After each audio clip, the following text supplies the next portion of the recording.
Imaginez un instant que le plus grand épéiste du monde n'était pas seulement un homme, mais un porteur d'un démon, et que ce yeux rouge nous le montre depuis le début. Dans One Piece, la couleur des yeux n'est jamais anodine. Les indices sont subtils, mais clairs. Les yeux rouges signifient que le démon domine, les yeux jaunes signifient que l'humain domine, et les yeux bleus, c'est la coexistence de deux personnalités, une symbiose avec le démon. Mihawk, ses yeux rouges sont calmes, sa précision, chaque mouvement qu'il fait n'est pas seulement du génie ou de la pratique.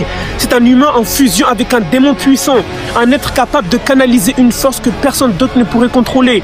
Et c'est précisément ce qui le rend imbattable. Ce n'est pas seulement sa technique ou son acquis, c'est cette coexistence dangereuse et instable avec un démon qu'il maintient sous contrôle, mais qui reste prêt à exploser à tout moment. Regardons maintenant les lames. Yoru, sa légendaire lame noire, ce n'est pas un simple outil. Elle est maudite, vivante et contient une entité ancienne, un démon enfermé dans un métal. Mihawk ne manie pas la Yoru comme une épée ordinaire. Il est en synchronisation totale avec le démon de sa lame. Et c'est exactement ce qui explique pourquoi il peut surpasser tous les sabreurs. Chaque coup, chaque déplacement est amplifié par cette force surnaturelle. Et Zoro, pendant l'ellipse, il s'entraîne avec Mihawk.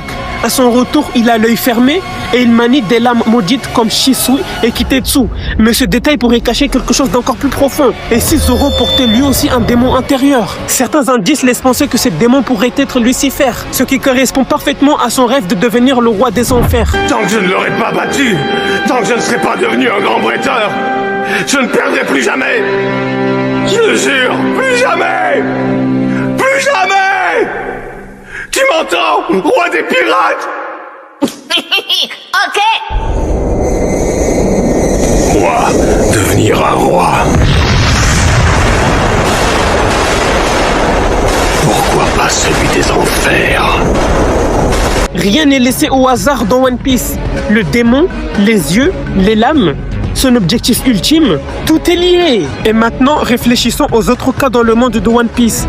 Certains personnages incarnent les péchés capitaux, mais chacun a sa propre relation au pouvoir. Prenez par exemple Big Mom. Elle représente parfaitement le péché de la gourmandise. Sa faim est incontrôlable, au point de détruire tout ce qui l'entoure quand elle n'est pas satisfaite, comme si cette gourmandise était devenue une sorte de démon intérieur. Ensuite, on peut penser à Cavendish. Lui pourrait représenter le péché de la paresse, mais pas de manière classique. Quand il s'endort, une autre personnalité, Akuba, prend le contrôle, comme si un démon profitait justement de ce moment de faiblesse pour se réveiller. Et puis il y a Imu. S'il y a bien un personnage qui peut représenter l'orgueil, c'est bien elle. Une entité qui règne au sommet du monde, au-dessus de tout le monde, dans l'ombre, comme si elle se considérait littéralement au-dessus de l'humanité. Mihawk, lui, est différent.